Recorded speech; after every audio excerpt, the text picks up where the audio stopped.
University.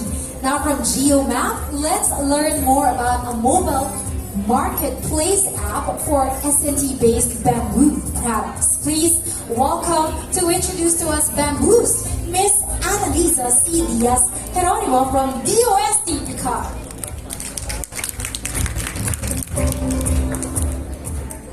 Isang magandang hapon po sa ating lahat, and it is an honor for me to present to you the world's first mobile app that exclusively promotes sustainable, eco-friendly, and SNT-based bamboo products.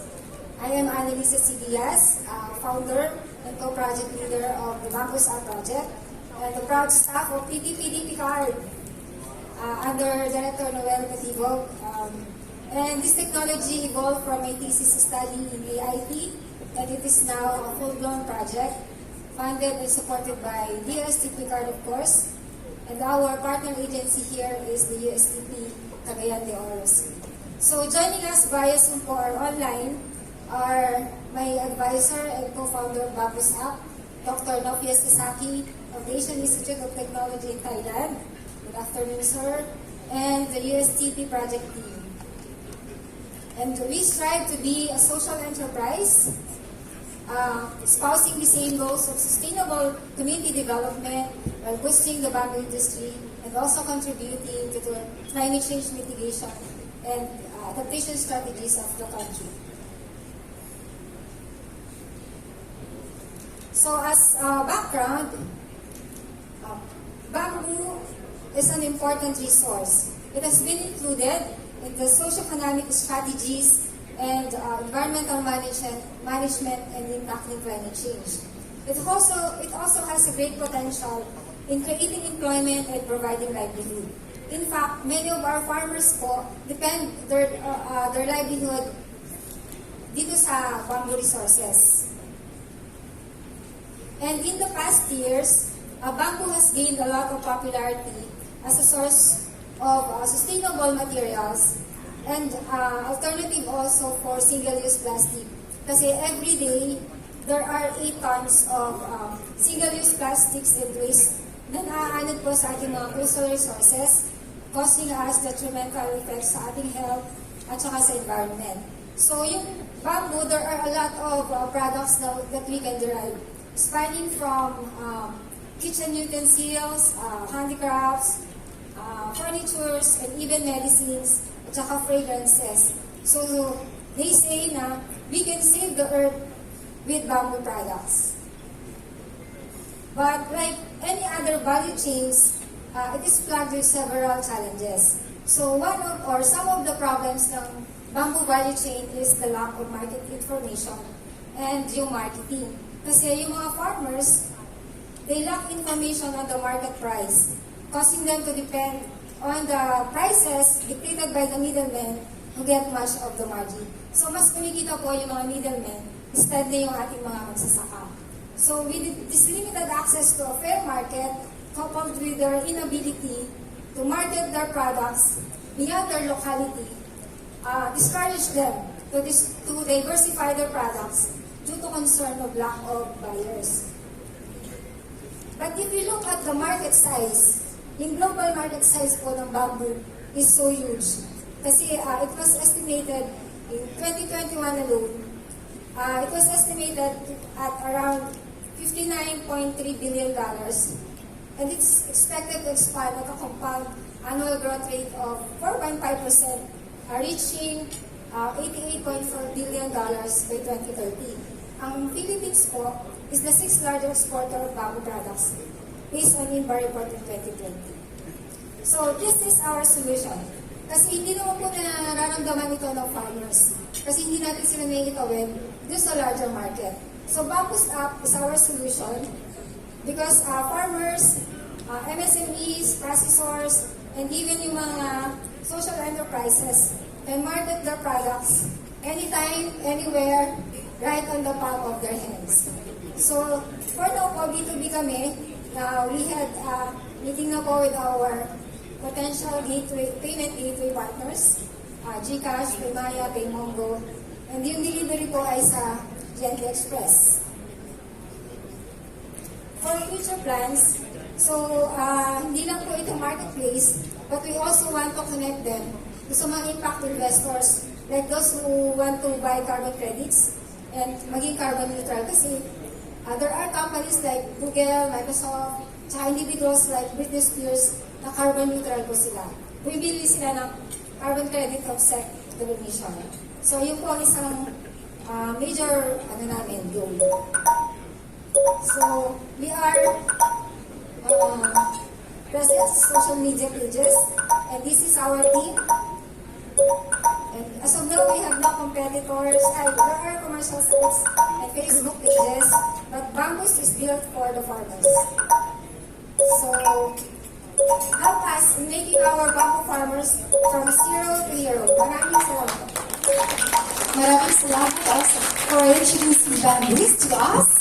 And now, we of course have witnessed the last set of technologies. May we call on stage our technology pitchers from the Agri, Aqua machineries and computer app categories.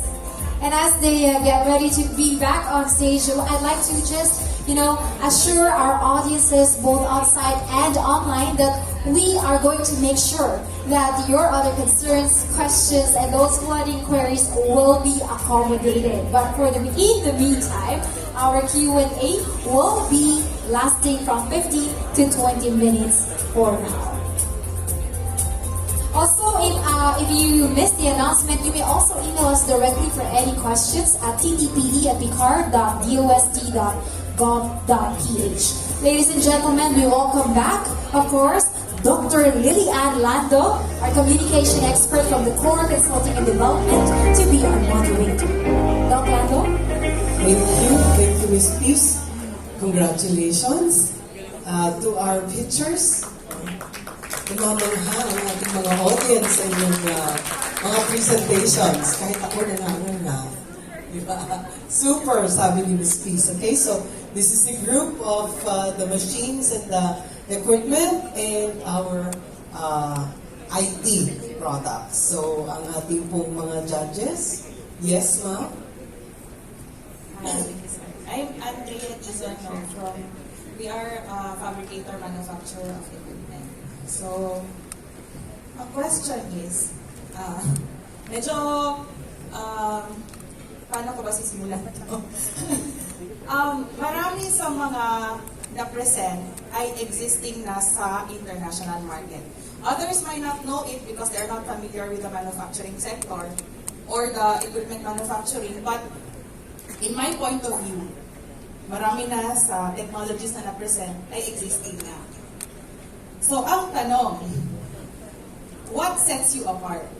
Kasi, for example ko na lang yung combine harvester. Si Pilipinas, actually galing kay Pilipinas yung technology. And then, kay Iri ba? And then, kasi one Korean mentioned it to us, na, the technology came from the Philippines. And then, we copied the prototype, we developed it, we sent it back to you, and sold it to you. So, di ba? So, kaya ako tinatanong, what sets you apart? Kasi si combine harvester, like mga international. Sige, let's not talk about foreign. Let's talk about existing technology. Ano yung nasa combine harvester na nagsiset apart sa existing technology? Meron ba? So, example, yung combine harvester to harvest palay, dapat may 360 degrees. Anong advantage? Ngayon, pag nag-harvest tayo, pag may 360 degrees, mas mabilis yung efficiency ng equipment. Wala pa yun sa foreign. Wala pa yun sa existing technology. So, yun yung hinahanap sana natin sa technology na in-recently. So, may panahon ba tayo to let them speak? Ano yung advantage ninyo? Kasi sa tingin ko, medyo, meron. Pero ano talaga yung selling point? Okay, thank you.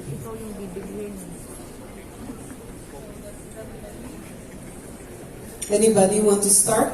I think it will be a question for everybody. What sets you apart? Bakit ko bibilhin yung iyong produkto ngayong meron ng ganyan sa merkado? So, good afternoon po. Unahin po natin sa combine bilang example. Yung combined harvester developed by Philrice is actually lighter than the imported combined harvesters. So, if imported combined harvesters are 3 tons, ang bigat niya, 3,000 kilos. Itong mini combined harvester by Philrice is only 1,500 kilos. And it is suitable for smaller plots here in the Philippines. And dahil smaller siya, mas mura din po. So, and dahil locally manufactured, mas madali pong hanapin yung mga pyesa. Yun naman po. Ayan. Yung susunod po. Good afternoon po. So with our choir mat, the coconut wire twine solution, mostly po of the twining machine that we have right now is pedal operated. Ours is mechanically operated. And then mostly what we have observed, yung mga twines is single ply lang. Ito po double. So hindi na siya, usually kasi di ba, itatwine siya and then another twining na naman para ano siya. So but our twining machine, double na siya. So it will reduce time and our cost. That's it po. Thank you, Coconut Twine. Sunod natin, sir. Good afternoon po.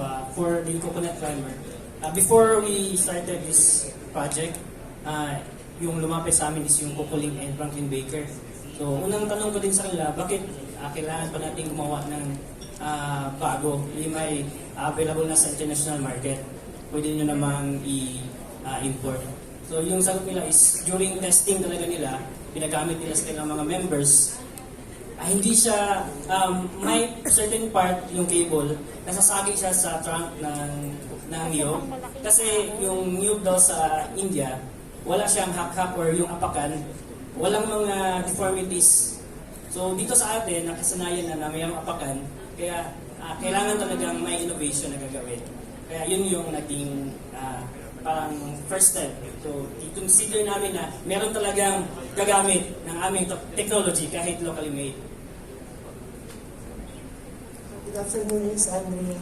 So sa case naman po ng automated smoking machine, so sa ngayon po kasi karamihan ng mga local smoked fish processors talaga natin is into traditional or conventional po na paraan ng pagpaprocess.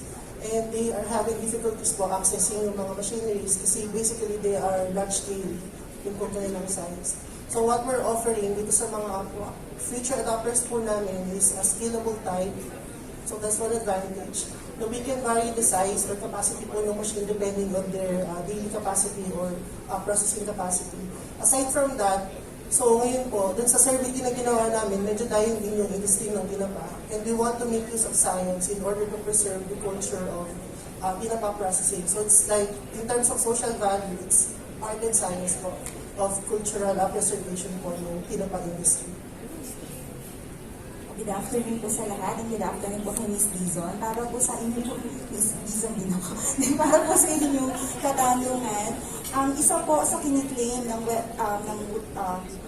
wastewater equipment na ito, treatment equipment na ito, ay ito lang po yung unang na wet finishing spray booth wastewater treatment equipment sa Pilipinas.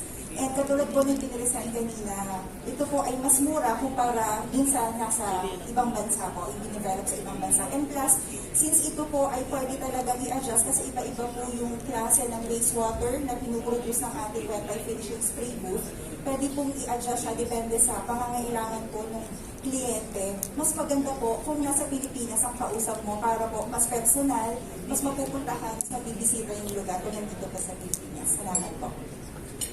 Good afternoon, Ma'am Dizon. Yung pong power smoke, commonly doon sa ating online market, portable sila, gumagamit ng wood chips. Isa yun sa similarities. Pero ito pong sa atin ay portable siya in the sense na meron siyang degree of advantage sa present because hindi siya nangangailangan ng electricity to operate. Hindi kailangan ng battery. So pwede kang nasa bundok, nasa dagat, nasa bangka o kahit saan. At ang chamber ay hindi nangangailangan mamahalin. pwede kahit anong available na boxer dyan, basta hindi nagko-corrode sa, doon sa heat, ay pwedeng magamit. And then, bukod doon ay cheaper ito and madali ang tinatawag nating after-sale service dahil ang supplies ng raw materials ay very much available at madaling magawa ang kahit sino pwedeng adapter. Thank you very much. Thank you. For sago processing po, so since there are three technologies for our we pitch. So for milk, since ito po yung pass for the substantive examination po for the IPO field. So yung advantage niya is yung mechanism po na i-develop namin that can increase the efficiency or the extracting efficiency po of separating the starch and the fiber. And for the remaining two po, which is the rasping machine and the sago starch extractor, which utilize the wet method, is may konting improvement po kami kasi yung available po sa international market is usually for industrial application or for factory na po. Since we conducted a needs assessment and we found out that there's one factory of processing of starch in Caraga region but hindi po siya nagtagal kasi di naman po ganyan kalaki yung production niya. So yung dinevelop namin is suitable po for our local farmers in the region or in the country po. That's all po. Good afternoon po. So as of sa technology about for-over is already existing in the market. Pero as a for-over lang siya and then it has also marami siyang plows, yun po yung existing sa ngayon. Ang sa amin po is it is convertible, that what makes the product unique kasi aside from convertible siya, mas mapadali yung trabaho ng ating farmers just because at isa pa, mas makakalas sila kasi yung bibili nilang implement is isa lang. And they can make it into another implement. Yan po. And also, since it is locally made po, yung piyesa is also available locally. Yan po. Thank you. Good afternoon, ma'am. In the case of rice or the biodiesel reactor, we are using the aeration technology. So that's what makes it differ from the conventional mixing of cooking oil to the methanol. So that is to increase the reaction rate of the cooking oil and the methanol. So that is something that we can claim for about the bubble formation or bubbling technique, about spraying technique. So thereby, we can increase the production of the biodiesel through the condensation effect as well. So that's what makes it unique in our prototype. Thank you, ma'am. Thank you. Let's go back to Pakasar, please. Hindi ko pala dito. Si ano muna, kasi mechanical siya. Yan. Everyone. We really wanted, in Masbate, we really wanted to help our fisher folks. We have 21 municipalities, all of which have coastal areas. And in the Philippines, yung Pakasar po is very unique. Wala po nito.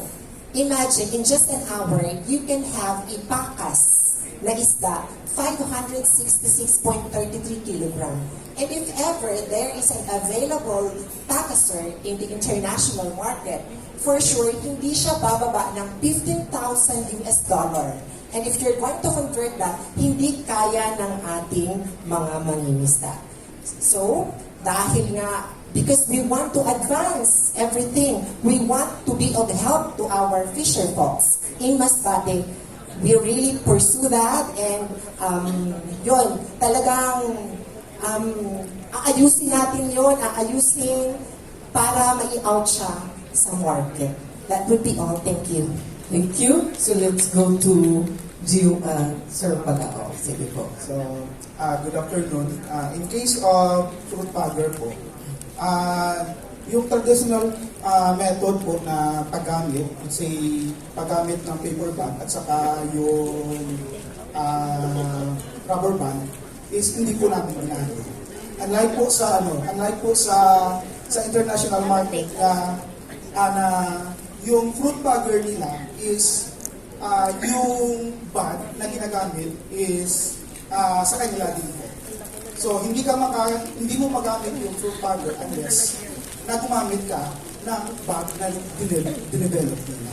So, yung sa amin is still, yung farmers natin makagamit na traditional na mga paper bags natin na usually ginagamit at saka yung rubber band po. At saka yung mas mura po yung fruit bagger compared with the existing na nasa international market po. Thank you. So let's go to our apps, GeoMap. Thank you, ma'am. Actually, I think the question is more applicable sa mga software-based because maraming kapareho. GeoMap has similar applications. B4 has one. Department of Agriculture has one.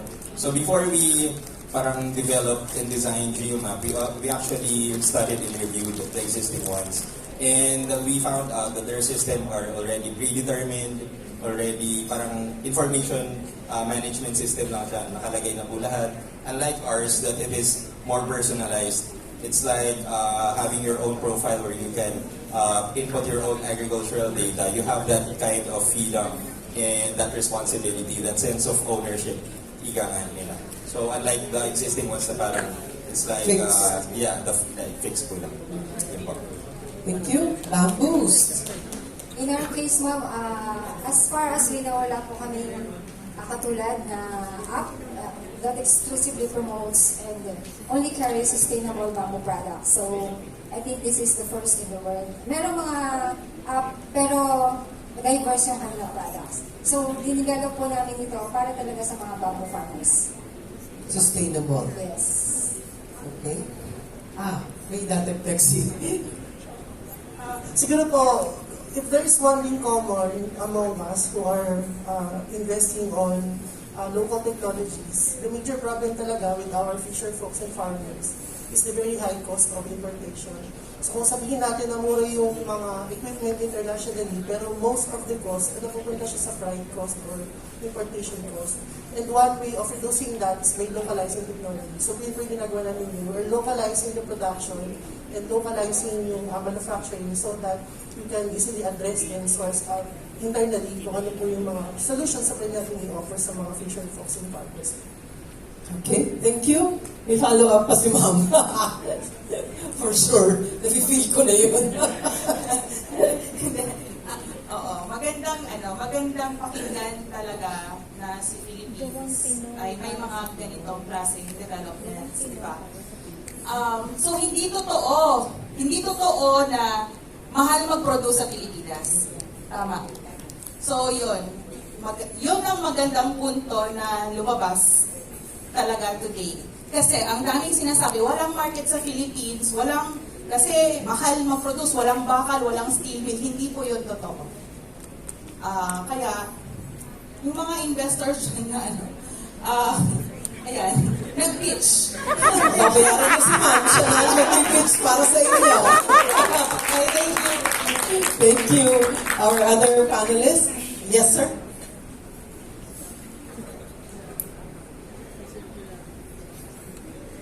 My note is that we have some are very simple definitions like the recliner, some are very complicated, but very often the innovations do not fly because it lacks the support of your community that you're trying to service, like your sago farmer, your bamboo. So, how have you? I did not hear any of you talk about dealing with your source of supply or source of your market as to how you are taking in the inputs into what you are doing. In other words, you can have a source of materials you will have. You're going to have somebody that you will sell to. So, in case of the Pakasel, you mentioned your source is your fishermen. Yeah, but your fishermen would not afford the machine. So who are you going to be selling it to? And who are you talking to the fish dealer? I mean, I'm with F4LD, we're always linking. So I'm looking for how you're linking down and linking up so that your source of materials and your source of ones that you will try to service, anong inputs nila. In the case of corn-fine harvester, since we've got many, you have the Korean, you have the Japanese, you have the Chinese. One of the difference was that in our planting of rice, the row is different and the type of grain is different. So the Korean combine harvester had to be modified for our type of grain. So I think that is where you can emphasize more that how your machine has been better suited to our particular crop. Because our rice in Korea, the rice in Korea is taller, ours is shorter. So how you have to, I think that has got to be what you will use to sell, how your machine being locally manufactured can better service the local people. Thank you, sir. So maybe we can start out with our machinery.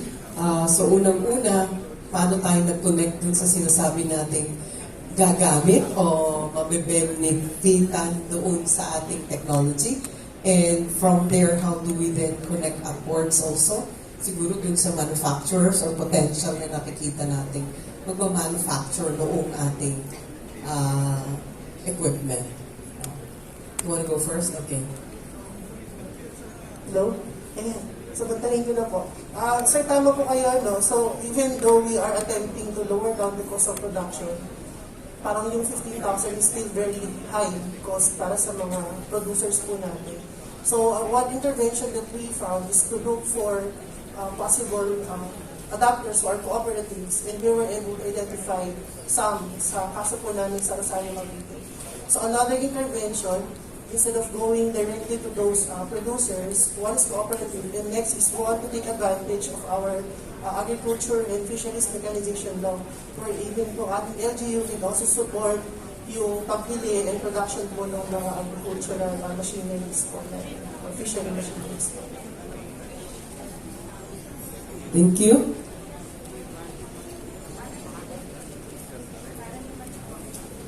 Yes. Okay. Para naman po sa amin, dito sa aming wastewater treatment equipment, dahil ito po, una po, nakakonect kami dun sa talagang gagamit dahil una po, sila po yung lumapit sa amin, sila po ang nagpatulong, yung pong company na na-mention ko kanina, kaya po nabuo itong project nito sa pamamagitan din po ng Cradle program ng DOST. Kaya po ito na-finance and drive na buo po. And yun po, dahil po nasimulan na po, yung pong mga linkages nito pong company ay nag-reach out din po kami sa kanila or sila din po ay kumakontak sa amin para po malaman nila kung pwede din sa kanila itong equipment na ito. In terms naman po sa, dahil malalaki po kasi yung mga ginagamit sa pagbuo nito pong equipment, what we are trying now is to connect sa iba pa pong mga fabricators na pwede sa Visayas and Mindanao para po yung shipping po, kasi kung laki po kasi yung kay papadala natin, mas dadagdag po dun sa cost. So, mas maganda po na magkaroon dito rin ng fabricator sa Visayas and Mindanao para kung meron pong interested na mga companies sa mga lugar na yun, ay pwede, mas madali po at mas mura po yung magagastos nila. Kasi sa kasalukuyan po, isa pa lang po yung fabricator namin at dito po yan sa Metro Manila. Thank you. So, napakaganda po ng question ni Sir Roses. Unang-una po yung aming technology ay na po in consideration of the masa. Kung makikita niyo po ang ating technology ay masa-oriented. Bakit po? Sa area po namin sa Tandang Cardona along the Laguna Lake area, marami dyan na nagtitinda pero manipulado ng ilang smoking smokers, no? And isa yun sa nagiging dahilan nila kung bakit mahal nilang pinapasa yung kanilang paninda.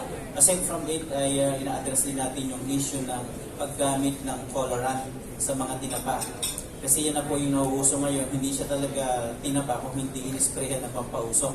At so ginawa natin itong pangmasa, kaya kung makita ninyo ang presyo ay wala pang 1,000, wala pang 700 para mas ma-adapt at makuha ng mga small stakeholders natin. Kung makita po ninyo kanina, pinusent natin yung mga target markets and users, mostly halos pangmasa po yun. Because dito sa along the Laguna Lake areas ay maraming ngailangan po nito. Marami tayong matutulungan. Ganon din ang maraming naglipa ng small food hubs na nag-o-offer ng mga tinapa and tapa food menus. Yun po ang mga considerations po natin. Maraming salamat.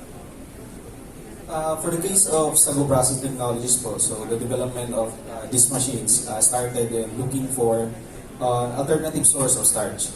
And then we found out that Sago has a very great potential as alternative source of starch. And then Caraga region is one of the na-identify po na napakalaki area na may Sago. And then even one community in Butuan City is also celebrating their Palagsing Festival at derived product from Sago starch. And then ito po yung umpisa. So we conduct technology transfer po through an extension project of our university. And then to extend this, we're looking for fabricators. So in return po is with this technology is i-manage na po talaga ng community yung sago farming. And para po sustainable po yung production po ng starch. Yung sa amin po, yung sa farmer, first, the potential partner namin is, of course, the DA and the Filmic, which is, ang purpose nila is also to mechanize farming here in the Philippines. So, some of their implements or machines na binibigay sa farmer is important. So, we might become their partner para mas ma-promote natin yung local na machineries. Another is we can also partner with the private companies and yung mga nagpo-manufacture ng mga farm machineries para na meron silang material for that certain implements. Thank you po. One of the main problems in our raw material acquisition is the collection. So what we did is we partnered with the LGU, specifically the Batangas City Annual Unit, to help us in mandating by collecting waste cooking oil around Batangas City. So we experienced that na nahirapan kami in collecting waste cooking oil for different fast food chains around Batangas City. So what we did is we directly go to the Batangas City Agri unit para magkaroon ng mandate in terms of collecting waste cooking oil because there are a lot of waste cooking oil discarded sa mga fast food chains, lalo na ngayon na arises yung mga fries, burgers, or unlivings, etc. So with that, we can have a partnership with the LGU. And in terms of the routing system, I am also considering that in my PhD dissertation because we can collaborate with LGU in terms of transportation and routing system.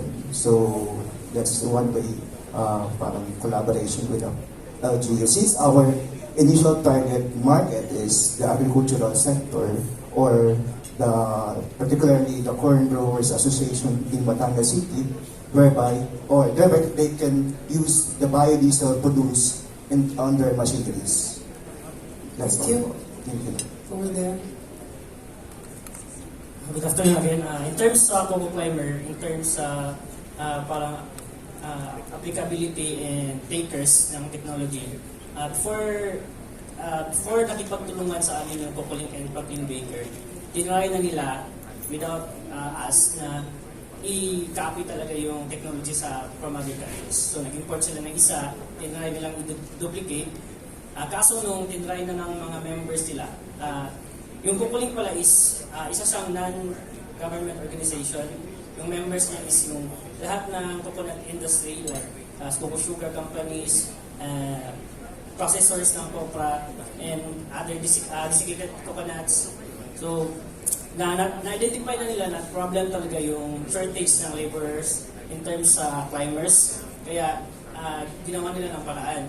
Nung hindi na nila kayanin in their own resources, lumapit sila sa amin. So, na nakita din namin na kailangan talaga ng farmers during validation na nung pinagamit na namin yung ginawa namin sa field sa kanilang mga members. Akala ko na yung coconut farmers mahirap. Kaya yung tanong ko is, sino kayang bibili nito?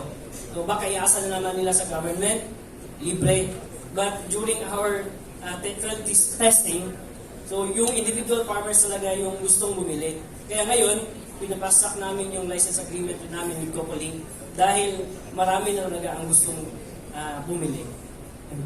Thank you. Hello. Same with the rest of them to bring closer the machine to the fisher folks. We also, nakipag-partner din po kami sa LGU. Doon din po kami nag-pilot test and nagustuhan po nila. And this can also be integrated or incorporated in the implementation of PAFES, the Philippine Association of Agriculture and Fisheries Extension system. Kasi yun naman po talaga yung gusto natin. No? Na magamit nila ito, hindi lang doon sa we want this sabi nga, much like a breath of an air, every research project serves in delivering crucial life force to human progress and self-sufficiency. That is our very main goal, to give progress to our province. Thank you. Thank you. Hello, Sir Roses. In the case of the field rice combined harvester, as much as we want to do own commercialization of the machine, yung production cost na around 2020 ay 850,000 na. So plus 8% inflation. So mga 900,000 na ngayon. That's why we are actively looking for licensees like the Davao Beta Spring Incorporated. I am very thankful kami kila Ma'am Andrea because they are really working with us on how we can further improve the product para lalo po siyang maging affordable and maging mas maganda yung distribution sa ating pong mga magsasaka. So in terms of pagsosource ng raw materials, bali sila Ma'am Andrea na po yung doon. Yun po yung competency nila. So we can focus on what we do best, generating technology. We are actively looking for licenses for the machine po. Thank you. Good afternoon once again. In the case of coconut fiber twining machine po, we can help our incubators. So just like them partnering with the LGU, especially in our case, our auto is coconut. However, the products produced from coconuts are mostly copra. And we have the Coconut Farmers Cooperative in our locality. So we can tap them to be one of our who will purchase the machine. Also, the agrarian reform beneficiaries, the ARBOS, through the Department of Agrarian Reform in our province, are helping the ARBOS, or the Agrarian Reform Beneficiaries Organization, specifically in Ibisan. So they are mostly on coconut production. So last November, they have purchased the decorticating machine. So hopefully next is the twining machine. So from that, starting in our province and slowly by slowly going into other provinces in the province, in the region, in Panay Island, and of course with the help of Sir in Negros. So maybe I can coordinate with Sir in Negros Island so that our product will reach Negros Island. Thank you. Good afternoon, Sir Roses. In terms of for the fruit powder ko, is yung target namin na market, especially sa Western Visayas po. So, since, especially Guimaras, since most of, number of product in Guimaras is Linggo. And we are planning also to tie up with the Association of Negros Producers po. So, yan po yung mga plan. At saka for the production po. Sa ngayon, we are producing fruit powder through 3D printing technologies. And the filament po is, as we said, expensive. Our next steps is to develop, actually we have the design to develop the filament maker machine intended for the 3D printing machines, as well as that filament maker actually can be converted to actually that is an extruding machine. Then later it will be adapted into injection plastic injection molding machines. So the that generator, Professor Yusura are planning to have as spin off, but we are willing also for to have the commercialization through licensing at saka start-up po. Okay, Geomap and Bamboost. Thank you, ma'am. In terms po sa Geomap, during its initial funding, one of its deliverables was that it should be product launched. Meron dapat product launching. And during that soft launching, we invited municipalities. So this 10 municipalities, we maximized the event, and then we asked for feedbacks regarding the design, how the app looks like, the functionalities, what should we add, what should we omit.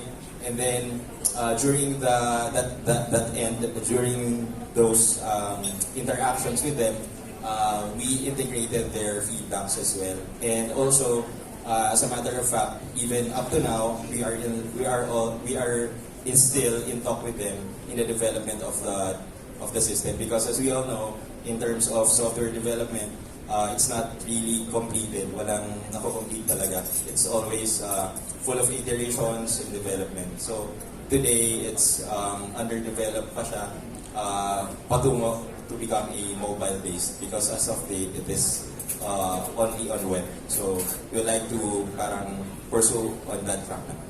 So with their feedbacks also. Thank you. So in our case naman po, not because nandito po yung mga boss namin sa Picard, but sa Picard po, we make sure that the results of our research reach our intended beneficiaries who are the farmers. So this project po namin, ng Bamboos, part po ng aming project talaga yung mga completed at saka ongoing projects namin ng Bamboo at saka yung mga people's organization. So sila po talaga yung partner namin dito. And hindi ko lang po naituloy kanina sa presentation, but part of our revenue will go back dun sa farmers po for the rehabilitation ng kanilang existing plantations and training para rin po namin ma-assure yung steady supply of raw materials. Kasi we make sure po na may continuum yung aming assistance from plantation establishment all the way to marketing. And we are happy to share with you din po na we are now part of the quite influential group na Bamboo Warriors Philippines, founded and headed by Secretary Clarita Carlos. So we are invited to be part of that group.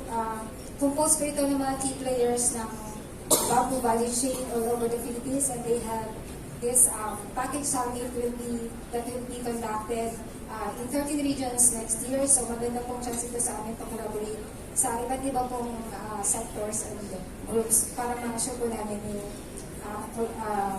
market at saka po yung supply ng Okay. Thank you. Thank you, everyone. So there you have it. I'm sure you also still have questions. You will have time to talk to them individually later on. So let's give everybody a round of applause. Congratulations, everyone, for having made your pitch. And now it's time to turn back the stage to